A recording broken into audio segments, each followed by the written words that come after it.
Как это возможно? Как объяснить то, что 1200 человек воздействует на всю страну? Ответ такой. Это потому, что единое поле — это самое глубокое и мощное поле динамики природы. Математически единое поле в миллионы и миллионы раз более фундаментально и мощно, чем уровень ядерной энергии. И поэтому это небольшое число людей, умеющих использовать эту колоссальную силу единого поля, создают влияние достаточное, чтобы превзойти все то негативное, весь стресс, вызванный ошибками и нарушениями законов природы, совершаемыми всем остальным населением страны. Также, согласно теории квантовых измерений, когда индивидуальное сознание постигает единое поле, оно оживляет фундаментальные качества этого поля, и когда это происходит в группе, эти качества оживляются очень ощутимо. И это единство, гармония, сверхсимметрия, совершенный порядок, чистая позитивность, творчество, разум, изобилие и несокрушимость. Таким образом, постижение всецелостности на внутреннем опыте оживляет ее. То, что мы видим, тем мы становимся. Это ведический принцип. Врити сарупьям и тахатра.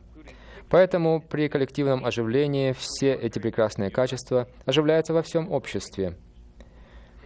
Когда происходит действие наблюдения, оно оживляет качество объекта, доселе скрытые.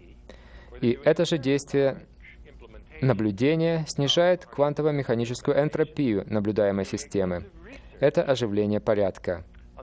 Внимание оживляет порядок. И когда это происходит в масштабах общества, это улучшает все его аспекты и делает его непроницаемым по отношению к любым негативным разрушительным влияниям. Вот так все те негативные явления, о которых вы упомянули в вашем вопросе, предотвращаются летающими йогами на этих ассамблеях. Это то, о чем мы предупреждали, и это происходит.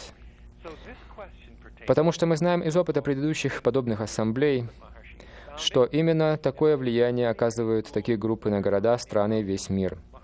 Результаты этих исследований были опубликованы 54 раза уже во всем мире. Это были временные ассамблеи, но сейчас Махариши не интересует больше такие временные демонстрации. Он хочет обеспечить постоянный источник этого влияния и делает все для этого. Так что вывод такой, что ум, действующий с этого сверхединого уровня, намного сильнее, чем некогерентные умы на более низких уровнях. Когерентность сильнее некогерентности. Единое поле — это поле абсолютной когерентности, и поэтому оно мощнее всего в мире. И ведические технологии Махариши — это самая мощная технология овладения этим уровнем на благо каждого человека и всего мира.